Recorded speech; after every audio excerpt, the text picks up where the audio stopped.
Hello guys, welcome to our channel study by. इस channel में जैसा कि आपको पता है हम डिस्कस करते हैं कुछ नए क्वेश्चंस और प्रीवियस ईयर क्वेश्चंस, उन्हें मिक्स करके नए नए टाइप से क्वेश्चंस हम बनाते हैं और उन्हें डिस्कस करते हैं और उनके सॉल्यूशंस को आपको नए मॉडिफिकेशन वाले तरीके से समझाते हैं। तो उस सीरीज़ में हमारी आज ज्योमेट्री की क्लास है। ज्योमेट्री की क्लास में हमारा क्वेश्चन नंबर फर्स्ट है। स्टार्ट करते हैं क्वेश्चन नंबर फर्स्ट।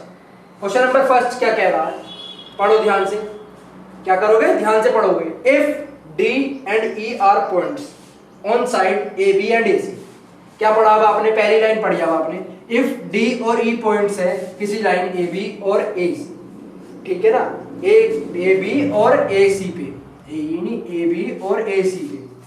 डी और ई तो पॉइंट्स हैं किस लाइन पे, एक ए बी पे है और एक ए सी पे है। तो हमने बना ली एक ए बी और एक ए सी लाइन, इस पे पॉइंट डी और इस पे point E of a triangle A B C. तो ये हमने बना लिया पूरा ट्रायंगल ए बी सी। क्या बना लिया हमने, पूरा ट्रायंगल बना लिया ए बी सी। इन्होंने क्या कहा है, ध्यान से पढ़ो दोबारा। If D and E are points on sides A B and A सी।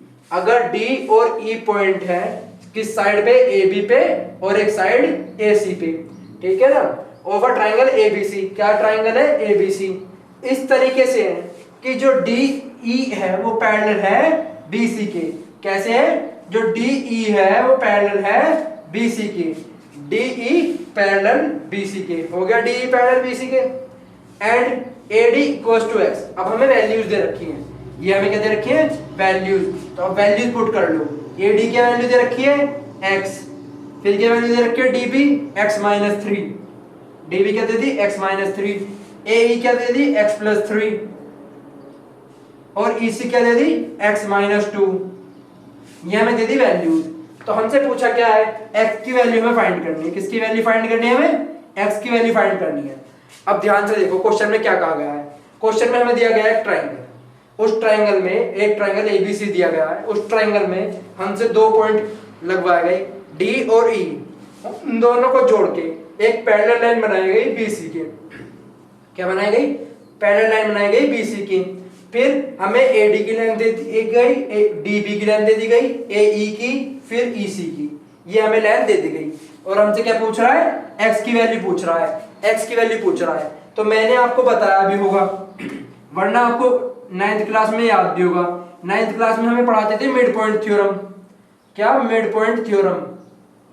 उसमें ऐसे ही ट्राइंगल बनता था, ऐसे ही कुछ ट्राइंगल बनता था ना। तो ऐसे ट्राइंगल की प्रॉपर्टी क्या होती है, जब भी आपका किसी भी क्वेश्चन में इस तरीके का ट्रायंगल बने तो ध्यान रखना प्रॉपर्टी इसकी क्या होती है, AD अपॉन में full length AB equals to AE upon में फुल लेंथ AC। ये वाली छोटी वाले ट्रायंगल की ये वाली साइड अपॉन पूरे बड़े वाले ट्रायंगल की ये वाली साइड, छोटे वाले ट्रायंगल की ये वाली साइड अपॉन पूरे बड़े वाले ट्रायंगल की ये वाली साइड। ये कैसे होता है, ये जब ट्राइंगल ADE सिमिलर होता है ना, ट्राइंगल ABC के, ट्राइंगल ADE हमें ABC ट्राइंगल के सिमिलर प्रूव करेंगे हम। और सिमिलर प्रूव करने के बाद ये कंडीशन निकल के आती है जो हमारे इस तरीके के क्वेश्चन में लगती है। तो आपको सिमिलर प्रूव करना तो यहाँ पे सीखना नहीं है। आपको पता है कि मैं आपको बता रहा हूँ कि अगर कोई भी ट्राइंगल ऐसा आएगा तो वो ट्राइंगल आपस में, ये जो छोटे वाला ट्राइंगल होगा ये वाला ट्राइंगल पूरे बड़े वाले ट्राइंगल के सिमिलर होगा। तो सिमिलर होगा तो ये छोटे वाली लेंथ अपॉन बड़े वाली लेंथ, छोटे वाली लेंथ अपॉन बड़े वाली लेंथ, ऐसे ही छोटे वाली लेंथ अपॉन बड़े वाली लेंथ होगी, ठीक है ना। ये सब बराबर होंगे।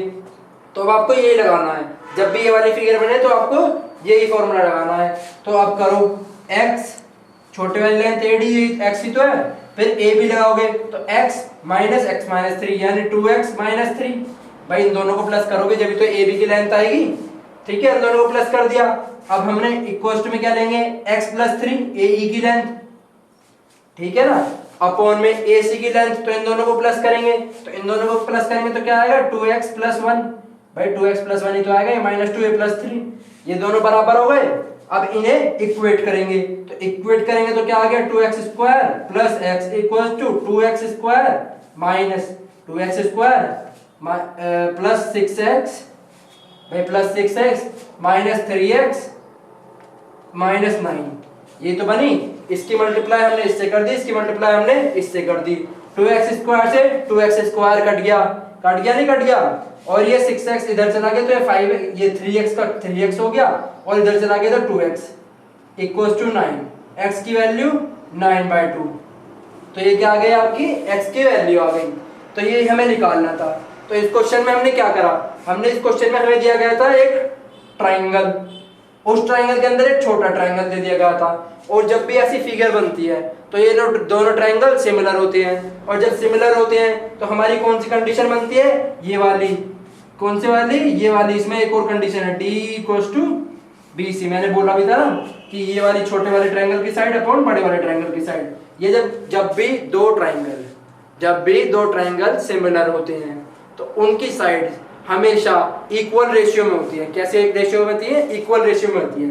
अब मैंने कहा कि ये छोटे वाला ट्राइंगल यानी ट्राइंगल ADE सिमिलर है ABC के। तो अब देखो AD छोटे वाले ट्राइंगल की साइड है, AD छोटे वाले ट्राइंगल की साइड है, AB बड़े वाले की है, AE छोटे वाले की है, AC बड़े वाले की है, DE छोटे वाले की है, और BC बड़े वाले की है। तो जो छोटे वाले ट्राइंगल की साइड है और जो बड़े वाले ट्राइंगल की साइड है वो हमेशा सेम रेशियो में होती है। सेम रेशियो में तो बराबर रेशियो में तो कर दी, बराबर रेशियो में कर दी, और यही हमने फॉर्मूला इसमें लगा दिया और हमारा आंसर आ गया। तो ये क्वेश्चन हमारा इस तरीके से सोल्व होगा। अब चलते हैं क्वेश्चन नंबर 2 पे। सो क्वेश्चन नंबर 2 डिस्कस करते हैं। क्वेश्चन नंबर 2, ध्यान से पढ़ो। Question number 2, 2 similar circles touch a larger circle internally. 2 smaller circle है, सिमिलर नहीं स्मॉलर, 2 स्मॉलर सर्कल है, 2 स्मॉलर सर्कल है, वो टच कर रहे हैं किसी लार्जर सर्कल को इंटरनली। जब तो लार्जर सर्कल को इंटरनली टच करेंगे भाई, 2 स्मॉलर सर्कल है, इस दोनों स्मॉलर सर्कल को हमने बनाया और वो टच कर रहे हैं किसी लार्जर सर्कल को इंटरनली। तो इंटरनली किसी सर्कल को जो भी तो टच कर सकते हैं जब उसके अंदर हो। ध्यान से देखो, पहले ये फिगर समझो भाई। 2 छोटे सर्कल है, 2 छोटे सर्कल है, वो किसी बड़े सर्कल को इंटरनली टच कर रहे हैं। तो इंटरनली जब भी तो टच कर सकते हैं जब वो उसके अंदर हो। भाई एक बड़ा सर्कल है और उसके अंदर 2 छोटे सर्कल है, जब भी तो टच करेंगे उसे इंटरनली जब दोनों उसके अंदर हो। तो क्या कहा गया हमें, 2 छोटे सर्कल हैं वो टच कर रहे हैं किसी बड़े सर्कल को इंटरनली और pass through the centre O, किसी सेंटर O से भी पास हो रहे हैं। भाई O से भी पास करा दिया हमने और इंटरनली टच भी कर दिया किसी बड़े सर्कल को। बड़े सर्कल को 2 छोटे सर्कल ने O से पॉइंट से पास करा दिया। O पॉइंट क्या है इसका, सेंटर पॉइंट। O क्या है इसका, सेंटर पॉइंट, ठीक है ना। O पॉइंट से भी पास करा दिया और एक्सटर्नल बाहर के सर्कल से दोनों जगह टच भी कर दिया। ये वाला सर्कल भी टच कर दिया और ये वाला सर्कल भी टच कर दिया। फिगर समझ में आ गई ना। क्या कहा गया है, 2 छोटे सर्कल जो बड़े सर्कल को अंदर से टच कर रहे हैं, इंटरनली टच कर रहे हैं। तो बड़े सर्कल को इंटरनली टच कर दिया, बड़े सर्कल को इंटरनली टच कर दिया और pass through the centre O, किसी O सेंटर से पास भी हो रहे हैं। तो दोनों सर्कल O सेंटर से पास हो रहे हैं, ठीक है ना। लार्जर सर्कल के O सेंटर से पास हो रहे हैं। If the diameter of the bigger circle is 28, अगर आपको ये पूरी डायमीटर ये तो होती है, डायमीटर लार्जेस्ट कोड होती है। मैंने अपनी पहली वीडियोस में बताया है कि जो डायमीटर होती है वो मैं दोबारा लिख देता हूँ। जो डायमीटर होती है वो क्या होती है, लार्जेस्ट कोड, लार्जेस्ट कोड होती है। तो अब ये पूरी जो बड़े सर्कल की डायमीटर दी गई है ना, बड़े सर्कल की डायमीटर क्या दी गई है, 28। पूरे बड़े सर्कल की डायमीटर क्या है, 28। अब 28 सेंटीमीटर है तो हमें एरिया निकालना है बड़े सर्कल का। बड़े सर्कल का निकालना है, छोटे का निकालना है। अगर बड़े सर्कल का एरिया निकालना है अगर ये क्वेश्चन में, तो देखो बड़े सर्कल का एरिया तो पाई r स्क्वायर होता ही है और 28 का आधा 14 का स्क्वायर यानी 196 पाई। डायरेक्ट आंसर आ जाएगा, कुछ करने की जरूरत ही नहीं है अगर बड़े सर्कल का एरिया निकालना है सिर्फ, ठीक है ना। लेकिन इस क्वेश्चन में क्या करता है कि पहले एक क्वेश्चन और पूछ लेता है। दूसरा क्वेश्चन क्या क्वेश्चन कि छोटे सर्कल का एरिया निकालो, छोटे सर्कल का एरिया निकालो। तो छोटे सर्कल का एरिया कैसे निकालोगे भाई, ये मिड पॉइंट है इसका, तो यहां से लेके यहां तक कितने होंगे 14 सेंटीमीटर। यहाँ से लेके 14 सेंटीमीटर हो गई, बची हुई ये 14 सेंटीमीटर हो गई, ये भी 14 सेंटीमीटर हो गई और ये भी 14 सेंटीमीटर हो गई, तभी तो 28 सेंटीमीटर हुई।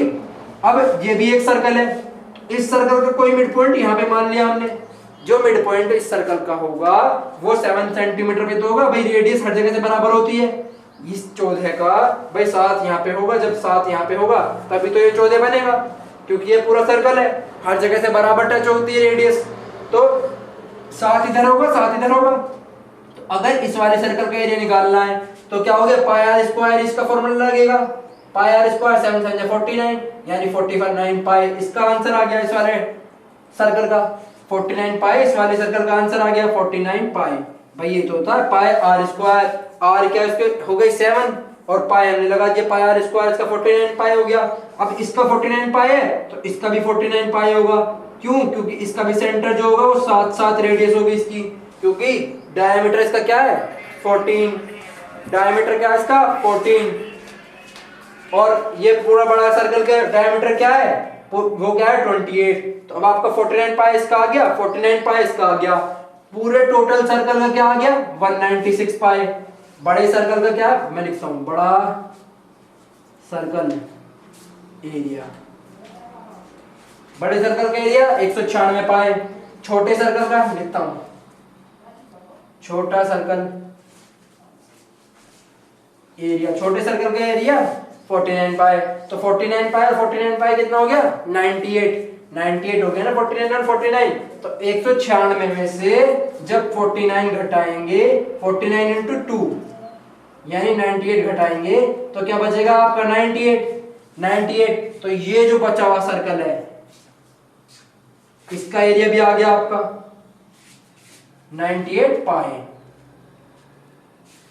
भाई ऐसे तो होगा भाई, बड़े अगर हमें बच्चे वाले सर्कल का एरिया निकालना है, पहले हमने क्या निकाल लिया 3 क्वेश्चन कर लिया मैंने इसमें। पहला क्वेश्चन बड़े सर्कल का एरिया, बड़े सर्कल का एरिया कैसे निकाला, पाई आर स्क्वायर डायरेक्ट रखा, 14 इसकी रेडियस आ गई क्योंकि 28 इसकी डायमीटर थी। छोटे सर्कल का एरिया पाई आर स्क्वायर उसमें रखा तो 14 इसकी डायमीटर थी तो 7 रेडियस आ गई, तो 49 पाई क्या आ गया हमारा इसका एरिया आ गया, जो इसका होगा वही इसका होगा। अब निकालना है हमें क्या शेडेड, अगर हमें शेडेड वाला पूछा हो तो बड़े सर्कल का एरिया माइनस 2 छोटे सर्कल का एरिया, 2 बार छोटे सर्कल का एरिया है ना, तो हमने बड़े सर्कल का एरिया क्या था 196 पाई माइनस 2 छोटे सर्कल का एरिया क्या था 49 और 49 तो 98, तो 98 पाई, तो आंसर क्या आ जाएगा 98 पाई। तो ये था क्वेश्चन नंबर 2। अब चलते हैं क्वेश्चन नंबर 3 पे। तो क्वेश्चन नंबर 3 डिस्कस करते हैं। क्वेश्चन नंबर 3 में क्या कहा गया है, अब आपको देखना है। सबसे पहले क्वेश्चन को ऑब्जर्व करो, उसके अंदर से कुछ मेथड निकाल के लाओ, कुछ उसके अंदर से निकाल के लाओ कि तुम्हें क्या गिवन है, उसके बाद हमसे क्या पूछा गया है। जब आप ये सब निकाल लोगे तभी तो आपको पता चलेगा कि आपको क्या करना है। तो अब आपको क्या करना है, सबसे पहले हम क्या करेंगे, DEF हमें दिया गया right angle triangle eight E, मतलब DEF कोई ट्रायंगल है, हमें पता चल गया वो राइट एंगल है E पॉइंट पे। तो अब हम बना लेंगे एक ट्रायंगल, राइट एंगल ट्रायंगल सबको बनाना आता है। तो DEF हमने क्या बना लिया, एक राइट एंगल ट्रायंगल बना लिया। DEF हमने क्या बना लिया, एक राइट एंगल ट्रायंगल बना लिया E पॉइंट पे, ठीक है ना। अब हमने इससे क्या कहा गया है, F जो है वो 45 डिग्री है। अब F 45 डिग्री है तो D क्या होगा, वो भी 45 डिग्री होगा भाई। जब F 45 डिग्री है, अगर हमें गिवन है F 45 डिग्री तो D भी तो 45 होगा, जब भी तो जो सम सारा 180 बनेगा भाई। ट्रायंगल का सम क्या होता है 180 डिग्री, सबको पता ही है। तो ये भी 45 तो ये भी 45, और जब भी ये कंडीशन बनती है तो मैंने आपको 2 ट्रायंगल बना के दिखाए थे जिससे हमें याद रखना है क्वेश्चन जल्दी सोल्व करने के लिए। तो मैं दोबारा बना के दिखा देता हूँ। अगर ये दोनों 45 हो और एक एंगल 90 हो, यानी कि राइट एंगल ट्रायंगल हो और बचे हुए 2 एंगल 45 बराबर हो, तो एक कंडीशन बनती है 1/√2। क्या बनती है 1/√2। तो इन्हें यहाँ पे याद रख लो 1/√2। तो ऐसा एक तो ये वाला ट्रायंगल हो गया, एक और ट्रायंगल बनता है राइट एंगल में बस, कि अगर ये एक एंगल क्या है 90 डिग्री, एक एंगल क्या है 90 डिग्री, और एक एंगल क्या बन जाए 30 डिग्री, और एक एंगल बन जाए 60 डिग्री। भाई ऐसे तो बन सकता है 60 और 30 भी 90 होते हैं, 45 और 45 भी 90 होते हैं, तो ऐसे ही एक 90 ये हो गया, एक 90 हो गया, बचा हुआ 60 और 30, एक 60 है, एक 30 है, एक 45 है, एक 45 है।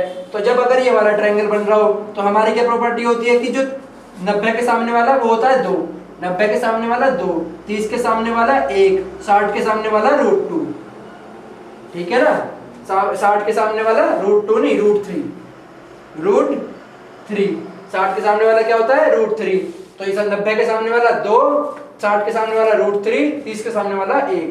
तो ये जो फॉर्मेशन है ना, ये जो दो फॉर्मेशन है, ये दो फॉर्मेशन ट्रायंगल की, राइट एंगल ट्रायंगल की दिमाग में रखो, जब भी क्वेश्चन आए तो ये दिमाग में आपके होनी चाहिए।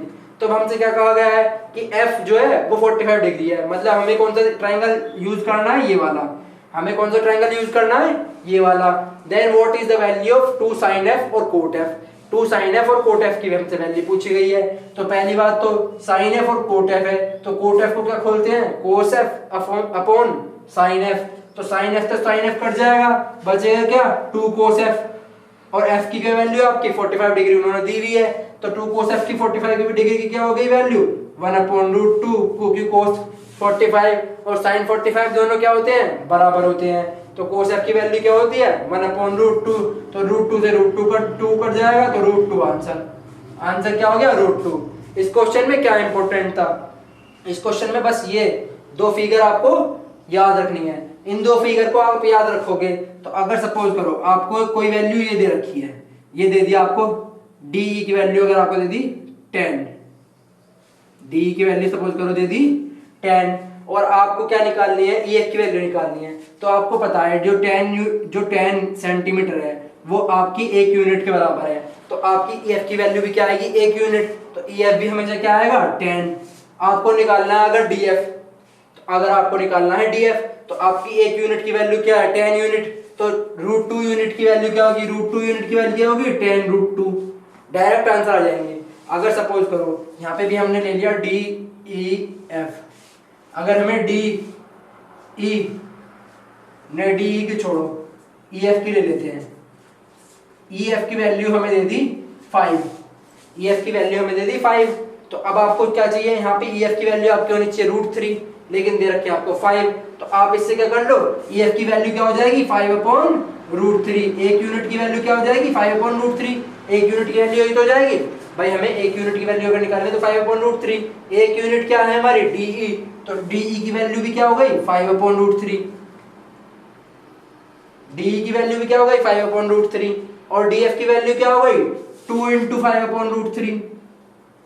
जो भी आपको वैल्यू दे रखी हो उससे 1 यूनिट की वैल्यू निकाल लो, यानी कि जो भी जैसे √3 के बराबर 5 दे रखा है तो √5/√3 आ गई, और मल्टीप्लाई करते चले जाओ बचे हुए कोफिशिएंट से, तो आपके डायरेक्ट आंसर आ जाएंगे, आपको थ्योरम लगाने की बार बार जरूरत नहीं है, ठीक है ना। Okay, question number 4, question number 4 में हमें क्या दिया गया है, ये हम पढ़ रहे हैं, ध्यान से पढ़ो, ध्यान से। क्या पढ़ा, the perimeter of N isosceles triangle. अब जो इंपॉर्टेंट चीजें हैं ना उन्हें अलग दिमाग में रखा करो। अब हमें क्या बताया गया यहाँ पे, आइसोसेलेस ट्रायंगल। आइसोसेलेस ट्रायंगल क्या होता है, जिसकी दो भुजाएं बराबर हो, जिसकी दो भुजाएं बराबर हो। तो हमें क्या बताया गया, the perimeter of N isosceles triangle is 32। Perimeter क्या होता है, पेरीमीटर क्या होता है, सारी साइड्स का सम, किसी भी फिगर के सारी साइड्स का सम क्या होता है पेरीमीटर। अगर इस ट्रायंगल की ये साइड है, इस साइड है और इस साइड है, इनकी सारी लेंथ को हम एक साथ प्लस कर दें तो उसे क्या कहेंगे हम पेरीमीटर। अगर कोई सर्कल है तो इसकी ये जो रेखा बनी हुई है, जिस रेखा पे सर्कल बना हुआ है, इस रेखा को क्या कहेंगे हम पैरामीटर। अगर ये स्क्वायर है, इस स्क्वायर की चारों साइड का सम क्या होगा हमारा पेरीमीटर। तो पेरीमीटर क्या होता है, जो भुजा या जिस साइड से बना हुआ होता है उन साइडों का सम पेरीमीटर होता है। हमने दो वर्ड पकड़े, पेरीमीटर हमें क्या दिया गया है, किसका दिया गया है, एक आइसोसेलेस ट्रायंगल का। आइसोसेलेस क्या होता है, जिसकी दो भुजाएं बराबर हो, इसकी ये दोनों भुजाएं बराबर हैं। इसका पेरीमीटर हमें दिया गया है कितना 32, यानी कि 32। क्या दिया गया 32। And each of equal side is 5/6 times of the base. ये जो हर एक इक्वल साइड है, अगली बात ध्यान से पढ़ो, क्या करना है, ध्यान से पढ़ना है। ईच ऑफ मतलब हर एक, जो भी बराबर, जो दोनों बराबर साइड है वो हर एक बराबर साइड 5/6 गुना है किसके, बेस की। ये जो बेस हमें दे रखा है इसके 5/6 गुना है हर एक जो बराबर साइड है, मतलब ये दोनों जो साइड है वो 5/6 गुना है किसके, बेस के। तो अगर तुम मान लो कि तुम्हारा जो बेस है वो 6 है, अगर तुम मान लो कि अगर बेस तुम्हारा 6 है, मतलब अगर तुम इसे 6 मान लो तो ये तुम्हारी 5 है और ये भी तुम्हारी 5 है, क्योंकि ये दोनों तो तुम्हारी बराबर है। ये हमसे कैसे माना हमने, भाई हमें दिया गया कि हर एक साइड जो है वो 5/6 गुना है बेस के। तो अगर हमने इसे 6 मान लिया तो ऊपर वाली तो 5 ही होगी ना भाई, अगर हम इसे 6 मान लेंगे तो ये दोनों साइड क्या हो गई, 5/5। तो अगर हम इसे 6 मानते हैं, ये हमारी लेट है, ये हमने क्या माना, लेट है, और ये लेट है तो लेट के हिसाब से ये आंसर है, ये लेट है आंसर नहीं है, यानी कि 6 यूनिट मान लो, 5 यूनिट मान लो, ठीक है ना। तो ये हमारे क्या कर दिया, 6 यूनिट अगर हम इसे मानते हैं तो 5 यूनिट हमारी ये वाली साइड होगी और 5 यूनिट ये वाली साइड होगी। क्यों, क्योंकि मैंने आपको बता ही दिया, क्योंकि इन्होंने क्या कहा है कि 5/6 गुना है, आपके बेस के 5/6 गुना ये दोनों साइड हैं। हमें दे दिया गया what is the area of triangle. अब हमें क्या निकालना है, इस बात पे ध्यान दो, हमें क्या निकालना है, एरिया निकालना है। पैरामीटर हमें दिया गया है और एरिया हमें निकालना है। अब मैंने पैरामीटर का आपको मतलब बता दिया, अब एरिया क्या होता है, पैरामीटर और एरिया में डिफरेंस क्या होता है। पैरामीटर होता है किसी भी फिगर का बाहर वाली ये वाली लाइन, बस ये लाइन, मतलब कि सारी साइड्स का सम, वो क्या होता है पैरामीटर। कोई एक स्क्वायर है तो उसकी सारी साइड्स का सम क्या होता है पैरामीटर, सबको पता है, ठीक है ना। लेकिन अगर हम एरिया की बात करें, एरिया क्या होता है, ये जो फिगर है इसके अंदर का एरिया, मतलब इन साइड्स के अंदर कितना एरिया आ गया, इन साइड्स के अंदर कितनी जगह आ गई, कितनी प्लेस आ गई, उसे हम क्या कहते हैं, उसे हम कहते हैं एरिया। पेरीमीटर क्या होता है, सिर्फ घेराबंदी, या एक तरीके से कह दो सिर्फ बाउंड्री। बाउंड्री क्या होती है, पैरामीटर, और उसके अंदर का जो जगह है उसे हम कहते हैं एरिया। तो हमें क्या निकालनी है, इस ट्राइंगल के अंदर की जगह निकालनी है। अगर हमें बाहर वाली बाउंड्री की लेंथ दे रखी है तो बाहर वाली बाउंड्री अगर हम प्लस करें तो क्या होगी, 5 5 10 और 16 यूनिट हो गई। लेकिन हमें क्या दे रखा है, दे रखी है 32 के बराबर। तो 1 यूनिट किसके बराबर हो गई, 2 के बराबर। भाई 1 यूनिट किसके बराबर हो गई, 2 के बराबर। 1 यूनिट किसके बराबर हो गई, 2 के बराबर। तो अब हमारी क्या साइड आ जाएगी इससे, हर एक यूनिट 2 के बराबर है, तो ये साइड कितनी हो गई 10, ये साइड भी 10 और ये 6 दूनी 12। 10 + 10 + 12 कितना हो गया, 32, बैठ गया ना 32 हमें दिया गया था, 32 हमें दिया गया था, 10 + 10 + 12 हमारा 32 बैठ भी गया। और हमने क्या निकाल लिया, ये हमने निकाल लिया कि हमारा 32 कैसे बना था।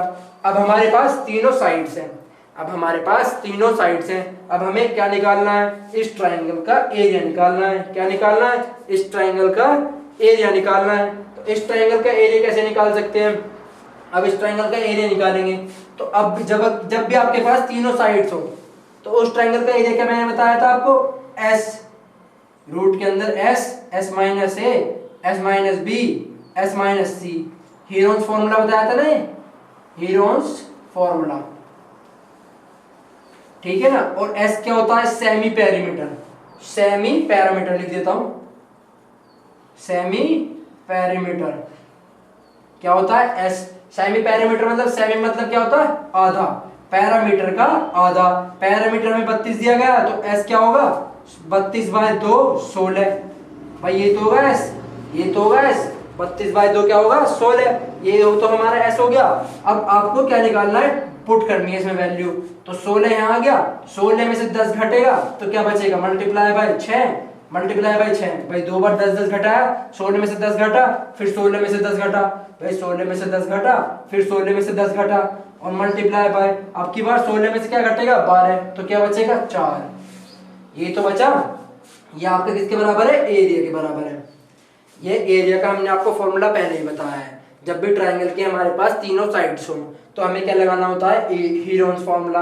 हीरोन्स फॉर्मूला कैसे लगता है, रूट के अंदर S * S - A। S - A क्या है, मतलब एक तो हमने ले लिया S और S में से एक साइड घटा दो, फिर S में से दूसरी साइड घटा दो, फिर S में से तीसरी साइड घटा दो। ये तो होता है हमारा फॉर्मूला। और S की वैल्यू क्या होती है, S की वैल्यू होती है जो भी हमें पैरामीटर दिया गया हो, जो भी हमें पैरामीटर दिया गया हो उसका आधा कर दो, तो हमारी किसकी वैल्यू आ गई, S की। तो हमने क्या दिया गया है 32, इसका आधा करेंगे तो हमारी s की वैल्यू क्या आई 16, 32 दिया गया है तो s की वैल्यू क्या आई 16। अब s में से 16 में से 10 घटाएंगे तो क्या आ गया 6, फिर 16 में से दोबारा 10 घटाएंगे तो 6, 16 में से 12 घटाएंगे, भाई यही तो हमारी साइड थी, यही तो आई थी हमारी साइड, 16 में से 12 घटाएंगे तो 4, या आप क्या आ गया आपने फॉर्मूले में पुट कर दिया। अब आपको क्या निकालना है आंसर, तो आंसर निकाल लो। 16 का आपको पता है 4 होता है, 4 का आपको पता है 2 होता है, और 6 से कितना होता है 36, तो एक बार 6 बाहर निकाल लोगे, ये तो आपका रूट निकल गया ना भाई, भाई 2 2 6 है तो एक 6 बाहर निकाल लिया, 4 चौक 16, एक 4 बाहर निकाल लिया, एक 4 है तो 4 का 2 बाहर निकाल लिया, आधा आधा ही तो बाहर निकालते हैं, तो 6 चौक 24, 24 दूनी 48, क्या हो गया आपका आंसर, आपका क्या हो गया आंसर, ठीक है ना भाई 48 स्क्वायर यूनिट आपका आ गया आंसर। एरिया की हमेशा यूनिट याद रखना, स्क्वायर यूनिट होती है एरिया की, क्या होती है square unit, square unit, square unit में मतलब स्क्वायर सेंटीमीटर भी हो सकता है, स्क्वायर क्यूब भी हो सकता है, क्योंकि एरिया जो होता है वो दो साइड्स के मल्टीप्लिकेशन से निकलता है, दो साइड्स के कम से कम मल्टीप्लिकेशन से निकलता है। तो हमने क्या बता दिया, ये एक हमने फॉर्मूला समझा दिया आपको और ये क्वेश्चन करवा दिया। अब चलते क्वेश्चन नंबर 5 पे, तो डिस्कस करते हैं क्वेश्चन नंबर 5। क्वेश्चन नंबर 5 में हमें क्या कहा गया है, ध्यान से देखेंगे, इसमें एक फिगर भी दी गई है, हमें क्या दी गई है, फिगर ही गिवन है, फिगर भी दी गई है। तो फिगर क्वेश्चन पढ़ते पढ़ते ही फिगर से हम जो डाटा दिया गया है उसे रिलेट करेंगे, जो भी डाटा हमें दिया गया है उस डाटा को हम फिगर से रिलेट करते चलेंगे। अब हमें क्या दिया गया है, in the given figure ABC is a triangle, ABC हमें दे रखा है, ट्रायंगल दे रखा है ना, तो इन्होंने ये कहा है अब तक कि एक गिवन फिगर में ABC हमें दे रखा है triangle, the bisector of internal B and external C intersect at D, जो बाइसेक्टर है एंगल B के और जो एंगल बाइसेक्टर एक्सटर्नल एंगल के बाइसेक्टर है C के, वो मिल रहे हैं D पे।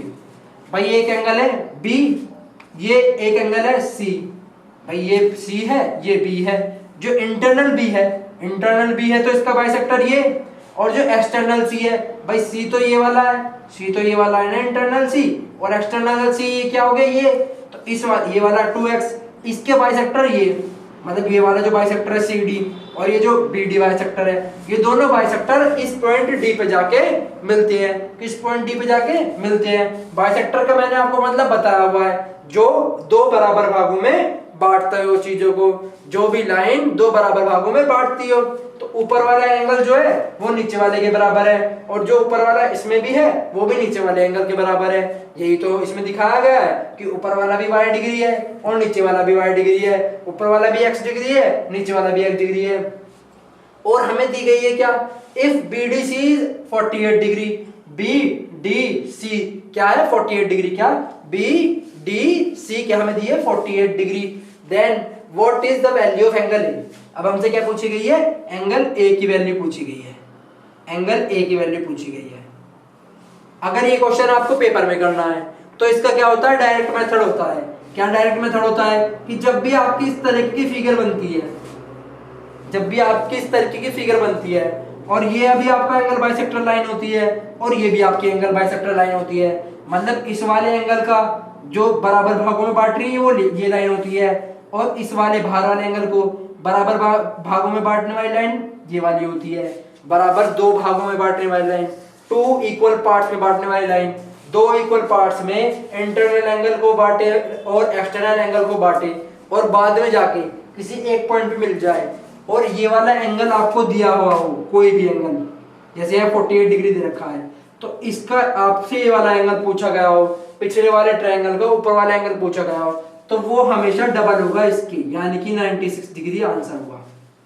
जब भी ये फिगर बने जिसमें ये एंगल बाइसेक्टर हो लाइन, ये वाली लाइन भी एंगल बाइसेक्टर हो, और आपको ये वाला एंगल दिया गया हो और एंगल A पूछ लिया हो, तो वो हमेशा डबल होगा। क्या होगा, इसका डबल होगा 96 डिग्री, ये 48 डिग्री है तो वो क्या होगा 96 डिग्री, तो हमेशा डबल होगा, चाहे 48 हो चाहे कुछ भी 45 हो तो ये 90 होगा, जो भी एंगल होगा उसका डबल ही होगा। ये तो है डायरेक्ट थ्योरम, ये क्या है, डायरेक्ट थ्योरम है। अब हम आपको समझाते हैं कि आई कैसे आई, ये 2i है ये 2x है, तो अब अगर हम ट्राइंगल की बात करें एबीसी की, इन ट्राइंगल एबीसी में 2y plus angle A, 2y plus angle A किसके बराबर है? 2x के बराबर है, एक्सटीरियर एंगल। भाई एक्सटीरियर एंगल प्रॉपर्टी यही तो होती है कि जो बाहर वाला एंगल है वो सामने वाले दो एंगल के बराबर होता है, ये तो होती है, ये फिगर बनती है कि ये वाला जो एंगल है वो इस वाले एंगल और इस वाले एंगल के सम के बराबर होता है। Angle A plus angle B के सम के बराबर क्या होता है? Exterior angle of C। यही हमने किया है, 2y plus angle A equals to 2x, ये हमने प्रूव कर दिया। अब हमने प्रूव क्या कर दिया, मतलब ये हमने लिख लिया, अब ये लिख लिया। अब आपको क्या चलना है? ट्राइंगल DBC में, ट्राइंगल DBC। अब ट्राइंगल डीबीसी में चलें तो डीबीसी में आप देखो कि क्या कह रखा है कि अगर हम प्लस करें y डिग्री, ठीक है ना, और 48 डिग्री, तो इस वाले ट्राइंगल के बाहर एक्सटीरियर एंगल क्या है? भाई ये वाला ट्राइंगल ही तो है ट्राइंगल डीबीसी, ये y डिग्री, ये 48 डिग्री। तो इसके एक्सटीरियर में क्या है? इसके एक्सटीरियर में x है, इसके एक्सटीरियर में क्या है? इसके एक्सटीरियर में x है। तो अब हमने क्या ले लिया? y प्लस 48 डिग्री क्या हो गया हमारा? x, ये तो हो गया। तो 48 डिग्री किसकी वैल्यू आ गई हमारी? x माइनस वाई की। किसकी वैल्यू आ गई हमारी? x माइनस वाई की। अब आप ध्यान से देखो, आपको क्या निकालना है? Angle A. एंगल ए कौन सी लाइन में है? फर्स्ट लाइन में है, तो एंगल ए की वैल्यू निकालो। Angle A equals to 2 into X minus Y, ये तो है 2x, ये है, ये 2y उधर चला जाएगा, तो और 2 बाहर निकाल लिया हमने, 2 हमने कॉमन ले लिया, तो 2 इंटू एक्स माइनस वाई, और x माइनस वाई की वैल्यू आपकी वही है 48 डिग्री। एंगल ए की वैल्यू क्या आ गई? 2 इंटू 48 डिग्री, यानी कि 96 डिग्री आंसर। यही हमने आपको बताया था कि ये एंगल जो दे रखा होगा उस एंगल का डबल ही इस फिगर में ये वाला एंगल होगा। ये क्वेश्चन बहुत पूछा जाता है, डायरेक्ट क्वेश्चन है, 1 सेकंड का भी नहीं है, मेन से भी पूछा गया है, ठीक है ना। प्रूफ भी हमने आपको करके दिखा दिया। दोनों ट्राइंगल में एक्सटीरियर एंगल सम की प्रॉपर्टी लगा दो, और दोनों ट्राइंगल से आपकी 2 इक्वेशन आई, दोनों इक्वेशन से आपका प्रूव हो गया ये, ठीक है ना। ओके, तो आज के लिए बस इतना ही। आज हमने आपको कराए 5 इंपॉर्टेंट सवाल। अब हम मिलेंगे अपनी अगली वीडियो में कल, ठीक है। Okay, bye.